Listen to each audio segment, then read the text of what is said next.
Bismillahi walhamdulillah wassalatu wassalam ala man la nabiyya ba'dah amma ba'd.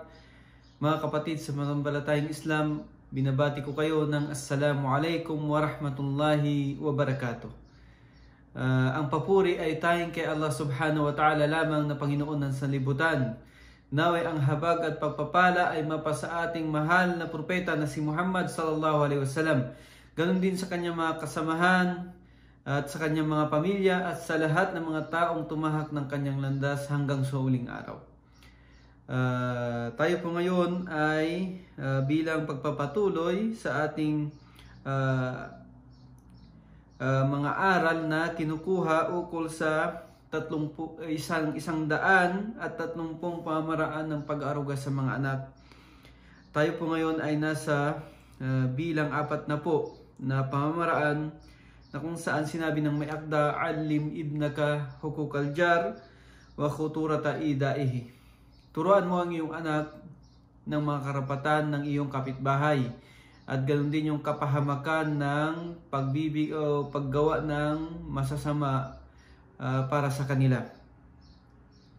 So, mainam po na maituro natin ito sa ating mga anak kung ano ba yung mga karapatan ng ating mga kapitbahay dahil unang-una po sila po yung mga taong malalapit sa atin at ganun din sila po yung palagi nating nakakahalubilo na upang sa ganun sa unang pagkakataon ay alam ng ating mga anak kung papaano sila pakitunguhan. At alam po natin mga kapatid na ang Islam ng Allah subhanahu wa ta'ala ay kanyang itinalaga yung mga karapatan ng bawat tao.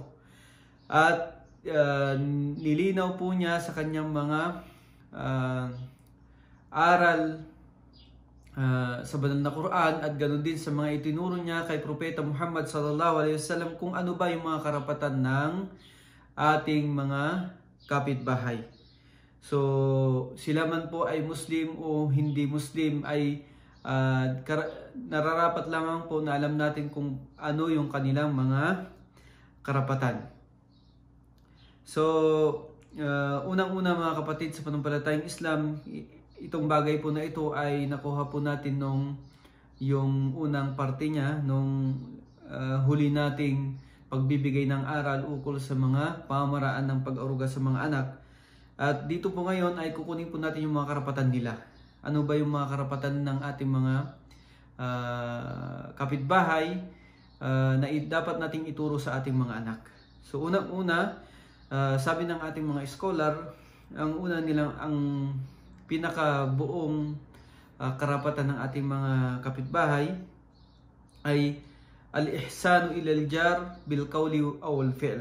Ibig sabihin yung pagiging mapagbigay natin sa ating mga kapitbahay. Ito man ay sa pamamagitan ng salita o kaya ay gawa, bil qawli wal fi'l. So hindi po natin pinag-iiba. So parehas po na dapat yung ating pakikitungo sa ating mga kapitbahay ay nandyan po ang kabutihan. Ito man ay sa pamamagitan ng salita, ibig sabihin pakikipag-usap natin sa kanila ng mabuti, yung mga salitang mga kinalulugod ng Allah subhanahu wa ta'ala. At ganun din iwasan natin yung mga salita na nakakasakit sa kanila, yung halimbawa na lang, o kaya yung mga bagay na nakakasira sa kanila. Halimbawa na lang yung mga salitang chismis, yung mga panlilibak sa kanila, yung pagsisinungaling sa kanila, at yung iba pang mga bagay na salita, yung mga salita pang na lumalabas sa ating mga bibig na maaaring makasakit sa kanilang mga kalooban. So kahit po sa salita ay dapat na ito ay dapat maging mabuti para sa kanila. At ganun din yung al-fi'l. So ganun din yung mga ating gawain. So kailangan po magsama yung salita at saka gawain. So kinakailangan po yung ating mga gawain para sa kanila ay mabuti. So pinagbubuti po ng Islam yung ating mga gawain sa salita man o gawa. na kinakailangan po ito ay maging mabuti na gawain na ating isasagawa para sa ating mga kapitbahay.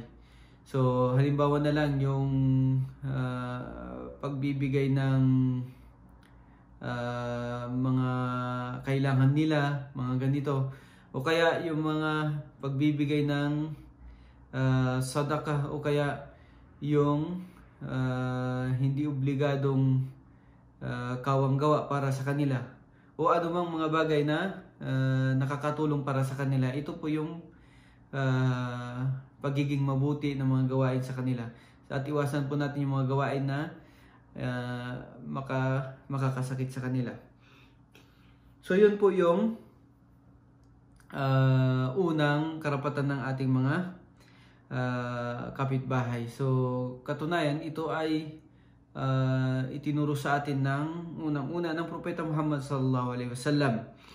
At kaya nga kanyang sinabi sa kanyang mga hadith, halimbawa na lang, wa ahsin mujawarata man jawaraka takun musliman. Sabi niya, at pagbutihin mo, sabi niya, ang iyong gawain o kaya yung pakikitungo mo sa mga taong malalapit sa iyo.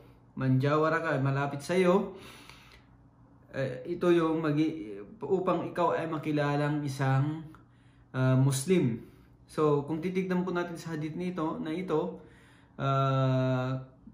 yung isang gawain na para matawag tayong isang Muslim ay yung pagiging mabuti sa ating mga kapitbahay. So para bagang ganun yung pagkasabi ng Propeta Muhammad sallallahu alaihi wasallam, upang ikaw ay talagang maging isang Muslim, ay kailangan maging mabuti ang iyong pakikitungo sa iyong kapitbahay. At ganun din yung sinabi niya kay Abu Dharr radhiyallahu anhu, isa sa kanyang mga kasamahan. Sabi niya isang araw, ya Abu Dharr, idha tabakhta marakatan fa'akthir ma'aha wa ta'ahad jiranak.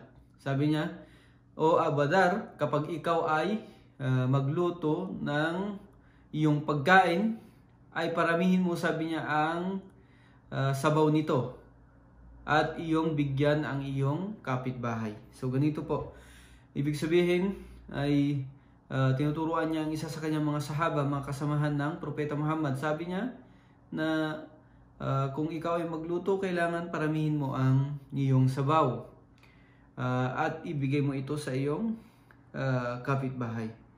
So ito ay pagpapatuloy lamang na itinuturo ito ng Propeta Muhammad sallallahu alaihi wasallam na tayo ay dapat na maging mapagbigay sa ating kapwa. At ganun din yung sinabi niya, sabi ng Propeta Muhammad sallallahu alaihi wasallam, laysal mu'minu alladhi yashba'u wa jaruhu ja'iyun ila janbi. Sabi niya, hindi matatawag na isang Muslim, ibig sabihin, hindi ang isang mananampalataya na siyang nabubusog pero ang kanyang kapitbahay ay na nasa kanyang tabi ay nagugutom.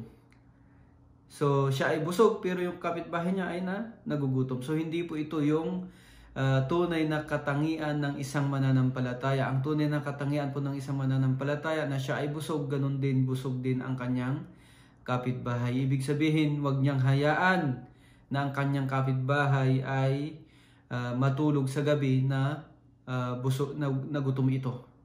So ito po yung tunay na katangian ng isang mananampalataya. So at pangalawa na karapatan, na isa sa mga karapatan bilang pangkabuuan ng isang kapitbahay ay hallu mushkilatihi wa qada hajatihi, ay yung pagbibigay ng solusyon sa kanyang mga problema. Pagbibigay ng solusyon sa problema ng ating kapatid, at ganun din yung paglulutas ng kanyang mga pangangailangan. Ibig sabihin, yung pagtulong natin sa kanyang mga pangangailangan. So ito po yung tunay na katangian ng isang Muslim o ng isang tunay na mananampalataya, na kung saan nandyan po yung ating pagtutulungan sa isa't isa.